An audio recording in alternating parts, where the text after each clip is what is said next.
मारब गोली सीना में तोरा ढुक जाई रे।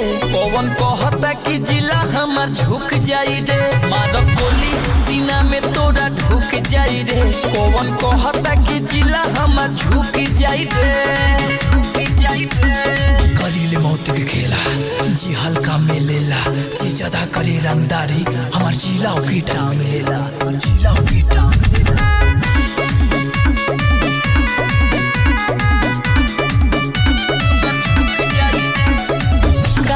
नमरी करिले हम डेली, रोज रोज खेला हम मौत के खेली। रंगदार हम बचपन से हैं सोन बड़ बड़ माफिया हो जाले हमसे तंग रे। अपना जिला के होई बड़ा का दबंग रे।